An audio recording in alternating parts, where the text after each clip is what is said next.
Welcome back. Bulletin का बाकायदा आगाज करते हैं। शरपसंद नासिर अवाम और मुसल्लह अफवाज में खलीज पैदा करने की कोशिश कर रहे हैं, ये कहना है army chief general Asim Munir का।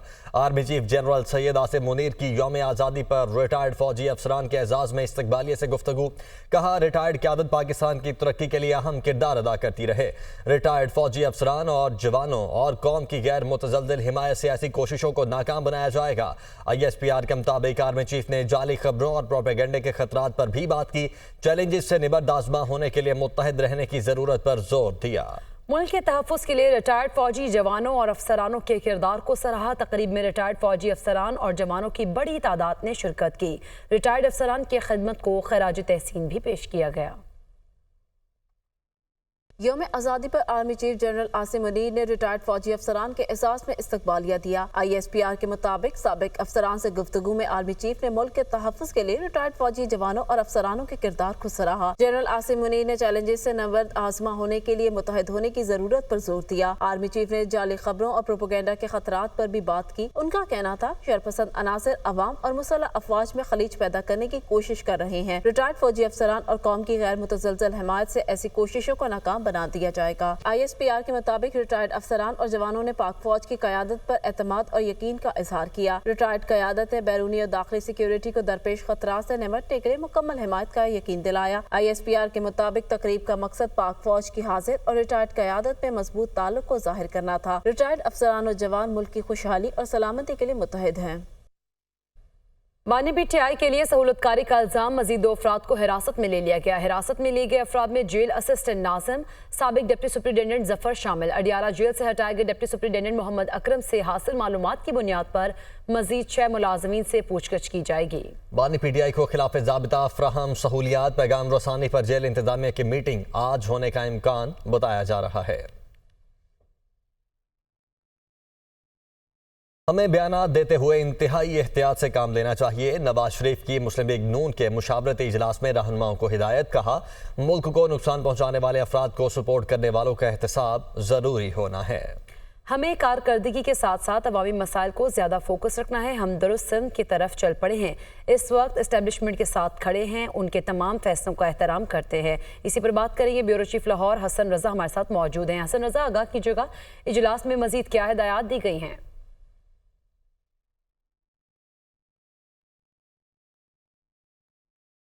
की सरबराही में शुरू हुआ और शुरू हुए तकरीबन 1 घंटा का वक्त हो चुका है और इस इजलास में जो है राना सनाउल्लाह, इसहाक डार, वज़ीर आज़म शहबाज शरीफ, वज़ीर आला पंजाब मरियम नवाज शरीफ, साबिक वज़ीर आला पंजाब हमजा शहबाज शरीफ, वफाकी वज़ीर इत्तलात ताउल्लाह तारो और दीगर सीनियर रहनुमा मौजूद हैं। इस इजलास में जो जनरल फैज़ का मामला था, इसके हवाले से तफसीली वज़ीर आज़म शहबाज शरीफ की जानिब से ब्रीफिंग दी गई और फिर उसके बाद नवाज शरीफ की जानिब से वज़ीर आज़म समेत तमाम रहनुमाओं को यह हदायत जारी की गई है कि हमें बयानात देते हुए इंतहाई एहतियात से काम लेना चाहिए और जो पाकिस्तान मुस्लिम लीग नून के दीगर सीनियर रहनुमा जो मुख्तलिफ बयानात दे रहे हैं, उनके हवाले से भी उन्होंने कहा कि कुछ बयानात किन की अप्रूवल से देंगे, इसके हवाले से कुछ मामला तय पाए हैं। इसी तरह नवाज शरीफ ने कहा कि जिन्होंने मुल्क को नुकसान पहुँचाया और वैसे अफराद जिन्होंने नुकसान पहुँचाने वालों का साथ दिया, उनका भी एहतसाब होना ज़रूरी है और उनका एहतसाब होना चाहिए। जिस पर शहबाज शरीफ की जानिब से ये कहा कि हम दुरुस्त सिमत की तरफ चल पड़े हैं और इस वक्त एस्टेब्लिशमेंट के साथ मुकम्मल तौर पे करे हैं।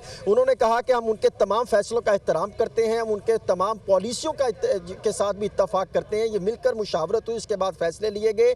नवाज शरीफ की जानिब से ये कहा गया कि हमें ऐसे फैसलों की हमायत करनी चाहिए, जबकि मरियम नवाज शरीफ की जानिब से कहा गया कि हमें पॉलिसी पर सख्ती से अमल दरामद करने की ज़रूरत है। ये इजलास जारी है और इसके हवाले से जो पार्टी की तंजीम साजी और पार्टी के मामलात को कैसे बेहतर बनाना है, इसके हवाले से भी इजलास में जो है वो चौथा एजेंडा शामिल है। फिलहाल अभी जो मुस्लिम लीग नून के ज़राए का ये कहना है कि अभी तक के मामला सिर्फ मुल्क की मुआशी और जो अहम गिरफ्तारी हुई या उनके हवाले से तहकीकात हो रही हैं, उसके हवाले से जो है वो मामला ज़ेर गौर है। लेकिन अभी इसके बाद जो चौथा एजेंडा है वो पाकिस्तान मुस्लिम लीग नून की पार्टी को कैसे बेहतर बनाना है, तंजीम साजी कैसे बेहतर करनी है और खासतौर पर मुस्लिम लीग नून के दीगर जो नाराज इजलास अब भी जारी है।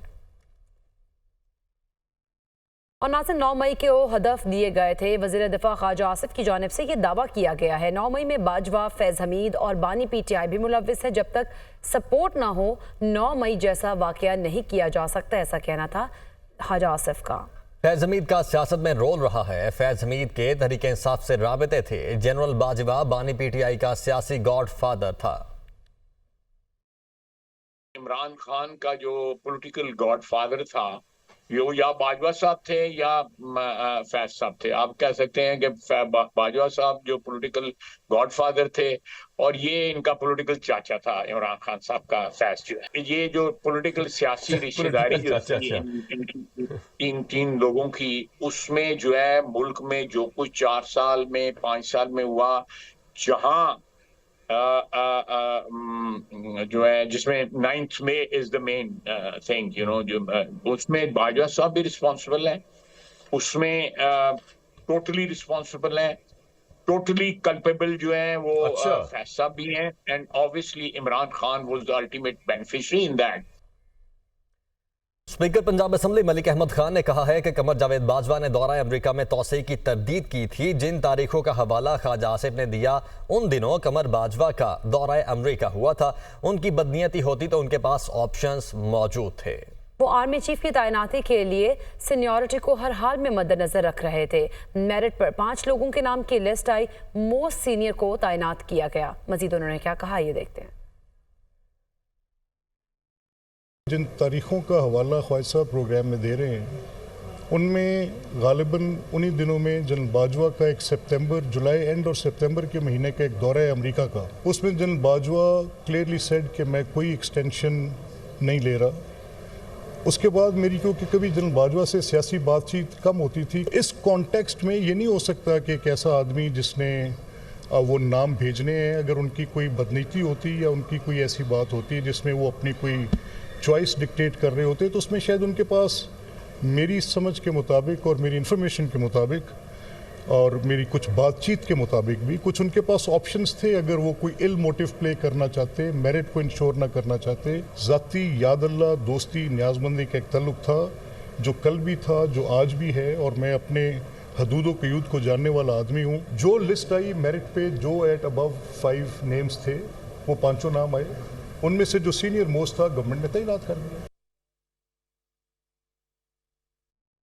और आगे बढ़ते को बताएं कि सुप्रीम कोर्ट में मार्गरा हिल्स नेशनल पार्क में कमर्शियल सरगर्मियां और housing society case chief justice Qazi Faez Isa का सेक्रेटरी काबीना कामरान अली अफजल साहिब पर बरहमी का इजहार। क्यों आप पर फर्द जुर्म आयद करें, चीफ जस्टिस की जानिब से सेक्रेटरी काबीना डिवीजन से मुकालमा किया गया। सच बताएं, वाइल्ड महकमे के नोटिफिकेशन के पीछे कौन है, चीफ जस्टिस की जानिब से पूछा गया। वाइल्ड लाइफ महकमे में तब्दीली के अहकामात वजीर आजम ने जारी किए। सेक्रेटरी काबीना की जानिब से यह जवाब दिया गया। सेक्रेटरी काबीना डिवीजन ने भाई को बचाने के लिए इल्जाम वजीर आजम पर आयद कर दिया। चीफ जस्टिस की जानिब से यह कहा गया, सेक्रेटरी काबीना डिवीजन ने वजीर आजम को बस के नीचे धक्का दिया। मार्गला हिल्स से मुतल्लिक हुक्म के बाद सुप्रीम कोर्ट के खिलाफ प्रोपेगेंडा शुरू हो गया। अदालत का मखदूम अली खान और सलमान अकरम राजा की अदम हाजिरी पर तशवीश का इजहार। आगे बढ़ते हैं। इस्लामाबाद हाईकोर्ट में अजहर मशवानी की भाइयों के बाजियाबी के लिए दायर दरखास्त पर सुमात। इस्लामाबाद हाईकोर्ट ने मंगल तक अजहर मशवानी के भाइयों को बाजियाब करवा के अदालत पेश करने की मोहलत दे दी है। जस्टिस मियां गुल हसन औरंगजेब ने रिमार्क्स देते हुए कहा, मंगल तक का वक्त दे रहा हूं, इन केसेस को खत्म कर दें, फिर मुझसे गिला न करना। सेक्रेटरी दाखिला साहब, आप इस मामले पर क्या कहेंगे? पुलिस जब पता लगाना चाहे तो वो पता लगा लेती है कि बंदा किसके पास है। जिम्मेदारी सेक्रेटरी दाखिला और सेक्रेटरी दिफा पर आती है। ये मामला अना का ना बनाए।